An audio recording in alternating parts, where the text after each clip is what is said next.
అంటే ఇది కూడా ఒకటి ఉంది అన్న, అసలు ఈ యూనియన్ గొడవలు దీనివల్ల లేట్ అవ్వడము అది కాదు కానీ సరే ఇంకా రీజన్స్ గురించి కూడా మాట్లాడుకోవడం వేస్ట్ కానీ అనవసరం కానీ. So let's talk about the future and present. కాకపోతే ఇదైతే ఒకటి ఉందన్న, 75th ఫిలిం లేట్ అవుతుందని ఫ్యాన్స్ ఉన్నారు. సో సార్ది 75th ఫిలిం కాబట్టి మీరు ఏం ప్రామిస్ చేస్తున్నారు? లేట్ అయినా లేటెస్ట్గా వస్తామన్నట అలాంటి ఏం లేదు కానీ ఇప్పుడు నువ్వు ఇందాక ఫస్ట్ లో ఇంటర్వ్యూ స్టార్టింగ్ లో అన్నావు కదా మళ్ళీ అడగదు ఇది అది, కానీ ఇప్పుడు నేను చెప్తే వీళ్ళు వింటారో నమ్ముతారో కూడా నాకు తెలియదు. కానీ ఇంటర్వెల్ కి ఒక 20 నిమిషాల ముందు నుంచి సెకండ్ హాఫ్ స్టార్ట్ అయింది, ఒక 15 minutes చిన్న ఎంటర్టైన్మెంట్ ఉంటుంది. ఇంటర్వ్యూ అక్కడ తర్వాత ఒక పాట వస్తుంది, ఆ పాట నుంచి క్లైమాక్స్ లీడ్ దాకా ఒక 1 hour సినిమా ఉంటుంది. ఈ 1 hour 25 minutes అరౌండ్ ఇంటర్వెల్ ముందు 20 minutes ఈ 1 hour సినిమా అయితే ఊగిపోతుంది గ్యారంటీ స్క్రీన్. అదైతే నేను గ్యారంటీ చెప్తున్నా. నీకు కూడా రెడీగానే ఉంది, నీకు చూపిద్దాం రెడీ అయ్యాడు బాను కూడా 3 రోజులు నువ్వు చూద్దు. కానీ ఒక సెకండ్ హాఫ్ లో ఒక చిన్న ఫన్ ఎలిమెంట్స్ తర్వాత బాగుంటుంది, తర్వాత స్టార్ట్ అవుతుంది ఒక సాంగ్ మాస్ సాంగ్ తో. అక్కడి నుంచి ఆమె ఎమోషన్ కానీ ఆమె యాక్షన్ బ్లాక్స్ కానీ క్లైమాక్స్ లో ఒక ట్విస్ట్ ఉంటుంది రాజేంద్ర ప్రసాద్ గారిది, అవన్నీ దాకా అసలు షేక్ అయిపోతుంది screen guarantee. Sir 75th film Ravi Teja గారి దగ్గర నుంచి ఏం ఎక్స్పెక్ట్ చేస్తున్నారో అది ఎగ్జాక్ట్ గా మూమెంట్స్ యాజ్ ఇట్ ఈజ్ గా ఉంటాయి, యాజ్ ఇట్ ఈజ్ గా ఉంటాయి. ప్లస్ సార్ అన్నట్టు మాస్ సినిమా తీయడం అంత ఈజీ కాదు కదా, ఆ మూమెంట్స్ అని కరెక్ట్ గా కూర్చుంటాయి కూడా.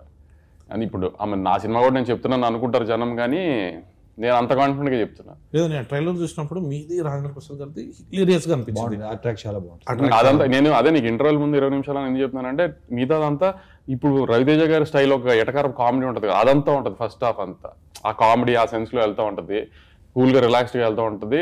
కథ స్టార్ట్ అయిన తర్వాత ఇంటర్వెల్ లీడ్ నుంచి ఇక ఎత్తుకుంటే సినిమా నీకు ఇంకా క్లైమాక్స్ ఫైట్ దాకా తగ్గదు సినిమా. ఇక్కడ విజువల్ గా కూడా చాలా స్టన్నింగ్ ఉంది. అంటే ఈ మధ్య చాలా స్టన్నింగ్ గా లేదన్నా, అంటే నేను చూస్తున్న ట్రైలర్ డాకు మహారాజ్కి మీరు అదే ప్రామిస్ చేశారు. అప్పటి వరకు నా బాలకృష్ణ గారి సినిమా మీరు చూసినట్టుగా కాకుండా కొత్తగా ఉంటుందని. ఇదైతే విజువల్లీ మనం చేసే మా సినిమాలో క్రాక్ ఉంటుంది కదన్నా, క్రాక్ అప్పుడు భలే కొత్తగా ఉంటది. అంటే విజువల్ సైడ్ దీంట్లో కూడా నీకు సెకండ్ హాఫ్ లో 2 బ్లాకులు క్రాక్ రేంజ్ లో విజువల్స్ ఉన్నాయి, క్రాక్ రేంజ్ లో ఎమోషన్ ఉందని అనిపిస్తుంది గ్యారంటీ. సూపర్. అదేనా డిఓపి గారి గురించి చాలా బాగా చేశారు కదన్నా. అసలు ఆయన విజువల్స్ అన్ని చూస్తుంటే మహావీరన్ కెమెరామెన్, మహావీరన్ కెమెరామెన్ చాలా బాగా చేశారు. అదే నాకు కొంచెం ఆర్టిస్టిక్ స్టైల్ సినిమాల నుంచి సడన్ గా కమర్షియల్ లోకి వచ్చినప్పుడు వచ్చి ఆ కొత్త వైబ్ ఉంటుంది కదా, ఆ వైబ్. తను కూడా ఎలాంటి సినిమా నేను చేయాలని తనకి ఇష్టం ఇలాంటి సినిమాలు చేయటం అంటే సూపర్.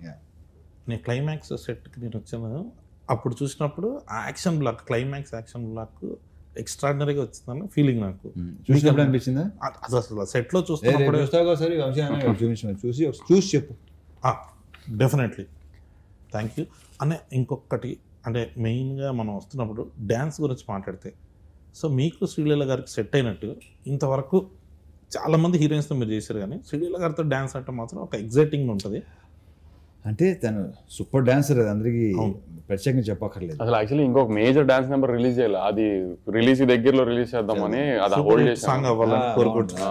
లేదు, ఆ సాంగ్స్ అన్ని బాగుంటాయి. సెకండ్ సాంగ్ కి అలా లిరిక్స్ మీద చిన్న కాంట్రవర్సీ వచ్చింది, ఏంటి బూతులు పెట్టారు ఇది అంటున్నారు. అది నాకు విషయం నేను అన్నప్పుడు చాలా మంది సార్ వాళ్ళు ఆ లాస్ట్ ది వదిలేసి ఫస్ట్ ది మాత్రమే తీసుకుంటున్నారు కొంతమంది, అందరూ కాదు. అది సార్ అది చాలా బాగుంది. ఇప్పుడు రాయలసీమ బ్యాచ్ ఉంది అనుకోండి సార్, డిస్ట్రిబ్యూటర్ కానీ ఎక్స్పర్ట్ కానీ పాట అద్దరిపోయింది సార్. మీరు మళ్ళీ ఇప్పుడు ఆ బూతులు పెట్టారు ఏంటని మీకు ఎవరైనా చెప్తే మీరు అది ఎడిట్ చేస్తారేమో, లేకపోతే లిరిక్స్ మారుస్తారేమో, అలాంటి పనులు చేయకండి సార్, ఇది చాలా బాగుంది సార్ పాట అని రాయలసీమ నుంచి ఎక్స్పర్ట్. సార్ అదే అంటాను సార్, ఒక్కొక్క జానర్ ఒక్కొక్క రకంగా ఒక్కొక్క ఎంబ్రేస్ చేస్తున్నప్పుడు ఇప్పుడు అందరినీ ఈక్వల్ గా ఎంటర్టైన్ చేయడానికి ఏంటి అనేది మనం ఆ డైలమాలో ఉండకుండా మనం ఒకటి అనుకుని కాన్ఫిడెంట్ గా వెళ్ళిపోవడమే సార్. ఇంకా తర్వాత దీని మీద ఇంకో క్లారిఫికేషన్ ఏమన్నా, నేను కొన్ని సాంగ్స్ ఉంటాయి దాంట్లో నిజంగానే పచ్చి బూతులు ఉంటాయి, వాటి గురించి ఎవడో పట్టించు స్మూత్ గా చెప్తారు అది పచ్చి బూతులు ఉంటాయి. కొన్ని సాంగ్స్ ఉన్నాయి, but I don't want refer వాటి గురించి మహాన్ తెలుసుకోలేదు.